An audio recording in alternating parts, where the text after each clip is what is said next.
আসসালামু আলাইকুম রহমতুল্লাহি ওবরাকাতুহু। আমরা আমাদের আগের ক্লাসগুলোতে নগদ প্রবাহ বিবরণীর প্রথম দুইটি স্টেপ, পরিচালন কার্যক্রম হতে নগদ প্রবাহ এবং বিনিয়োগ কার্যক্রম হতে নগদ প্রবাহ এর টাকার পরিমাণগুলো কিভাবে বের হয় ওইগুলো নিয়ে বিস্তারিত আলোচনা করেছিলাম। আমরা আমাদের আজকের ক্লাসে নগদ প্রবাহ বিবরণীর 3 নম্বর যে স্টেপ, অর্থায়ন কার্যক্রম হতে নগদ প্রবাহ, এই স্টেপটি টাকার পরিমাণ কিভাবে বের করে এটা নিয়ে বিস্তারিত আলোচনা করব এবং একটি অঙ্ক করব।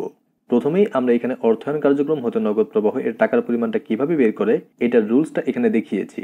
অর্থায়ন কার্যক্রম হতে নগদ প্রবাহ এই স্টেপের মধ্যে যেই আইটেমগুলো যায় অথবা যেই লেনদেনগুলো যায় সেগুলো হচ্ছে, 1 নম্বরে যদি কোনো শেয়ার ইস্যু করে থাকে অথবা লভ্যাংশ প্রদান করা হয়ে থাকে অথবা দীর্ঘমেয়াদী কোনো ঋণ যদি গ্রহণ করে থাকি অথবা দীর্ঘমেয়াদী কোনো ঋণ যদি পরিশোধ করে থাকি অথবা বন্ড বা ডিবেঞ্চারের মাধ্যমে যদি আমরা কোনো ঋণ গ্রহণ করে থাকি, মানে আমরা যদি বন্ড অথবা ডিবেঞ্চার ইস্যু করে থাকি, বন্ড অথবা ডিবেঞ্চারের মাধ্যমে ঋণ গ্রহণ করা হয়ে থাকে, আবার বন্ড বা ডিবেঞ্চার পরিশোধ মানে যদি আমরা ঋণটা পরিশোধ করে দেই, এই সকল লেনদেনগুলি সাধারণত অর্থায়ন কার্যক্রম হতে নগদ প্রবাহ এই স্টেপটার মধ্যে এসে থাকে। এখন যদি ব্যবসায় টাকা আসে তাহলে প্লাস ফিগারে বসবে, আর যদি টাকা চলে যায় তাহলে এখানে মাইনাস ফিগারে বসবে। যেমন যদি শেয়ার ইস্যু করা হয় মানে শেয়ার বিক্রয়ের মাধ্যমে মূলধন সংগ্রহ করা হয় তাহলে নিশ্চয়ই ব্যবসায় টাকা আসে, তাহলে এখানে প্লাস ফিগারে বসবে। আবার যদি লভ্যাংশ প্রদান করা হয় তাহলে নিশ্চয়ই ব্যবসা থেকে টাকা চলে যায়, তখন এখানে মাইনাস ফিগারে বসবে। নিশ্চয়ই আপনারা বুঝতে পেরেছেন। এখন এই যে টপিকগুলো এখানে দেওয়া আছে, এই টপিকগুলোর বাইরে আরো দুইটা আইটেম যেগুলো এই অর্থায়ন কার্যক্রমের মধ্যে যায়, যেমন মালিক যদি ব্যবসায় মূলধন দিয়ে থাকে অথবা মালিক যদি ব্যবসা থেকে নগদ টাকা উত্তোলন করে নিয়ে গিয়ে থাকে, তাহলে এই দুইটা টপিকও এই অর্থায়ন কার্যক্রমের মধ্যে এসে থাকে। এখন আমরা একটু অঙ্ক করব এবং সেই অঙ্ক থেকে অর্থায়ন কার্যক্রম হতে নগদ প্রবাহ এর টাকার পরিমাণটা বের করব। চলুন দেখা যাক। এখানে আমরা একটি প্রশ্ন দেখতে পাচ্ছি, কিং লিমিটেড এর একটি তুলনামূলক উদ্বৃত্তপত্র নিচে দেওয়া হলো। 2013 এবং 2014 সালের সম্পদ সমূহের তথ্য এখানে দেওয়া আছে। নগদ, প্রাপ্য হিসাব, মজুত পণ্য, ভূমি, আসবাবপত্র। ঠিক একইভাবে 2013 এবং 2014 সালের দায় ও শেয়ার হোল্ডারদের সত্যসমূহ এখানে দেওয়া আছে। এখানে পুঞ্জীভূত অপচয়ের পরিমাণটা দেওয়া আছে, প্রদেয় হিসাব মানে পাওনাদারের পরিমাণটা দেওয়া আছে, 10% বন্ড মানে বন্ডের মাধ্যমে ঋণ গ্রহণ করা হয়েছিল যেটার উপর 10% সুদ দিতে হবে। এখানে সুদের ব্যাপারটা গুরুত্বপূর্ণ না, গুরুত্বপূর্ণ হচ্ছে বন্ডের মাধ্যমে ঋণ নেওয়া হয়েছিল। এরপর এখানে বলা হয়েছে শেয়ার মূলধন এবং রক্ষিত আয়। এরপর আমাদের হাতের ডান পাশে আরো কিছু অন্যান্য তথ্য দেওয়া আছে। অন্যান্য তথ্যের মধ্যে 1 নম্বরে রয়েছে নগদে লভ্যাংশ প্রদান করা হয়েছে 40,000 টাকা এবং 2 নম্বরে বলা হয়েছে নগদের শেয়ার ইস্যু করা হয়েছে 30,000 টাকা। এরপরে নিচে বলা হয়েছে পরিচালন কার্যক্রম এর টাকার পরিমাণ 1,36,000 টাকা এবং বিনিয়োগ কার্যক্রম এর টাকার পরিমাণ -40,000 টাকা। এই যে ব্রেকেটে 40,000 টাকা বলতে এটা মাইনাস ফিগারকে বোঝানো হয়েছে। এখানে পরিচালন কার্যক্রম এর টাকার পরিমাণটাও দেওয়া আছে এবং বিনিয়োগ কার্যক্রম এর টাকার পরিমাণটাও দেওয়া আছে এবং নিচে বলা হয়েছে নগদ প্রবাহ বিবরণী প্রস্তুত করো। এখন নগদ প্রবাহ বিবরণীর তো 3টি স্টেপ। 1 নম্বরে পরিচালন কার্যক্রম হতে নগদ প্রবাহ, 2 নম্বর বিনিয়োগ কার্যক্রম হতে নগদ প্রবাহ এবং 3 নম্বর হচ্ছে অর্থায়ন কার্যক্রম হতে নগদ প্রবাহ। এখানে প্রশ্নের মধ্যে পরিচালন কার্যক্রম এবং বিনিয়োগ কার্যক্রম এর টাকার পরিমাণটা দেওয়াই আছে। সুতরাং আমরা যদি অর্থায়ন কার্যক্রম হতে নগদ প্রবাহ এর টাকার পরিমাণটা বের করি তাহলে সহজেই আমাদের নগদ প্রবাহ বিবরণী প্রস্তুত করতে পারবো। তাহলে চলুন এই যে তথ্যগুলো দেওয়া আছে এই তথ্যগুলো থেকে আমরা অর্থায়ন কার্যক্রম হতে নগদ প্রবাহ এর টাকার পরিমাণটা বের করি। চলুন দেখা যাক। এইখানে আমরা হাতের ডান পাশে আমাদের প্রশ্নটা রেখেছি এবং হাতের বাম পাশে আমাদের অ্যান্সারটা দেখিয়েছি। আমাদেরকে বলা হয়েছিল নগদ প্রবাহ বিবরণী প্রস্তুত করতে। নগদ প্রবাহ বিবরণী কয়টি স্টেপ? 3টি স্টেপ। 2টি স্টেপের টাকা কিন্তু অলরেডি প্রশ্নের মধ্যে দেওয়াই ছিল।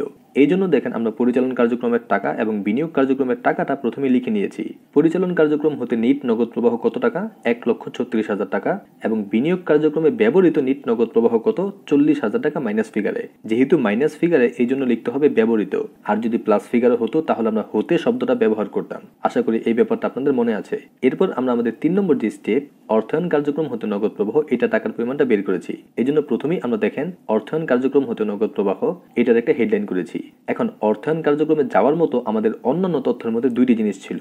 1 নম্বরে ছিল নগদে লভ্যাংশ প্রদান করা হয়েছে 40,000 টাকা। এটা আমরা আমাদের অর্থায়ন কার্যক্রমের মধ্যে দেখিয়েছি। লভ্যাংশ প্রদান 40,000 টাকা। যেহেতু টাকা চলে গেছে এই জন্য আমরা মাইনাস ফিগারে দেখিয়েছি। এরপরে আমাদের অন্যান্য তথ্যের মধ্যে 2 নম্বর যে জিনিসটা ছিল সেটা হচ্ছে নগদে শেয়ার ইস্যু করা হয়েছে। এটাও কিন্তু আমাদের অর্থায়ন কার্যক্রমের মধ্যে এসে থাকে। এই জন্য আমরা লিখেছি সাধারণ শেয়ার ইস্যু 30,000 টাকা। যেহেতু শেয়ার ইস্যু করে ব্যবসায়ের মূলধন সংগ্রহ করা হয় মানে ব্যবসায় টাকা এসেছে, এই জন্য আমরা এখানে এটা প্লাস ফিগারে দেখিয়েছি। এরপরে আমাদের অন্যান্য তথ্যের মধ্যে আর কোনো কিছু সরাসরি বলে নাই, কিন্তু আমাদের প্রশ্নের মধ্যে 10% বন্ড, এইটা টাকার পরিমাণটা একটু খেয়াল করি। আমাদের 2013 সালের তথ্য অনুযায়ী আমরা বন্ডের মাধ্যমে 2 লক্ষ টাকা ঋণ নিয়েছিলাম, কিন্তু 2014 সালে আমরা দেখতে পাচ্ছি আমাদের ঋণের পরিমাণ 1,50,000 টাকা। তাহলে বাকি 50,000 টাকা ঋণ কোথায় গেল? নিশ্চয়ই আমরা এই এক বছরে এই 50,000 টাকা ঋণ পরিশোধ করে দিয়েছি। এই জন্য দেখুন আমরা অর্থায়ন কার্যক্রমের মধ্যে দেখিয়েছি বন্ড পরিশোধ 50,000 টাকা, যেহেতু টাকা চলে গেছে আমরা মাইনাস ফিগারে বসিয়েছি। এই 3টি আইটেম বাদে আমাদের প্রশ্নের মধ্যে অর্থায়ন কার্যক্রমে যাওয়ার মতো আর কোনো টপিক নেই। এই জন্য আমরা এই 3টি আইটেম যোগ বিয়োগ করেছি এবং আমাদের অর্থায়ন কার্যক্রমের টাকাটা বের করেছি। আমাদের এখানে অর্থায়ন কার্যক্রমের টাকাটা মাইনাস ফিগারে বের হয়েছে -60,000 টাকা। এই জন্য আমরা লিখেছি অর্থায়ন কার্যক্রমে ব্যবহৃত নিট নগদ প্রবাহ। যদি প্লাস ফিগারের টাকাটা বের হইতো তাহলে কি লিখতাম? অর্থায়ন কার্যক্রম হতে নিট নগদ প্রবাহ। যেহেতু মাইনাস ফিগার এই জন্য আমরা কি লিখেছি? ব্যবহৃত।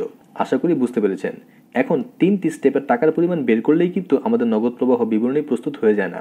এই যে পরিচালন কার্যক্রম হতে নগদ প্রবাহ, বিনিয়োগ কার্যক্রম হতে নগদ প্রবাহ, অর্থায়ন কার্যক্রম হতে নগদ প্রবাহ, এই 3টি স্টেপের টাকা আমাদেরকে যোগ বিয়োগ করতে হবে। এখানে 3টি টাকার পরিমাণ আমরা পেয়েছি এবং 3টি স্টেপের টাকা যোগ বিয়োগ করে আমাদের কত এসেছে? 36,000 টাকা। যেহেতু প্লাস ফিগারে এসেছে এই জন্য আমরা লিখেছি নিট নগদ বৃদ্ধি। যদি এই 3টি স্টেপের টাকা যোগ বিয়োগ করে মাইনাস ফিগারে আসতো তাহলে লিখতাম নিট নগদ হ্রাস। যেহেতু প্লাস ফিগারে এসেছে এই জন্য আমরা লিখেছি নিট নগদ বৃদ্ধি। এখন এই নিট নগদ বৃদ্ধির সাথে আমাদের প্রারম্ভিক হাতে নগদ যেটা ওইটা যোগ করতে হবে। এখন প্রারম্ভিক হাতে নগদ কোনটা? দেখুন আমাদের প্রশ্নের মধ্যে ছিল নগদ 2013 সালে ছিল 22,000 টাকা এবং 2014 সালে 58,000 টাকা। এই যে 2013 সালে 22,000 এটি হচ্ছে আমাদের প্রারম্ভিক এবং 2014 সালেরটা হচ্ছে সমাপনী। আমরা এই প্রারম্ভিক হাতে নগদ 22,000 টাকা আমাদের নিট নগদ বৃদ্ধির সাথে যোগ করলাম এবং আমাদের সমাপনী হাতে নগদ কত বের হইল? 58,000 টাকা। দেখুন আমরা নগদ প্রবাহ বিবরণীর মাধ্যমে যেই পরিমাণ সমাপনী নগদ বের করেছি আমাদের প্রশ্নের মধ্যে ঠিক ওই পরিমাণই সমাপনী নগদের পরিমাণ দেওয়া আছে। যদি এই দুইটা আইটেম মিলে যায় আমাদের নগদ প্রবাহ বিবরণীর সমাপনী হাতে নগদ এবং প্রশ্নের মধ্যে সমাপনী হাতে নগদ দুটো যদি মিলে যায় তাহলেই আমাদের নগদ প্রবাহ বিবরণী হয়েছে। আশা করা যায় নগদ প্রবাহ বিবরণীর যে ক্লাসগুলো আপনারা করলেন এই ক্লাসগুলো করার পর আপনারা এখন খুব সহজেই নগদ প্রবাহ বিবরণীর অঙ্কগুলো করতে পারবেন। আমরা আমাদের আগামী ক্লাস থেকে এই অধ্যায়ের বিভিন্ন বোর্ড কোয়েশ্চেন নিয়ে আলোচনা করব। Till then take care. আসসালামু আলাইকুম ওয়া রাহমাতুল্লাহি ওয়া বারাকাতুহু।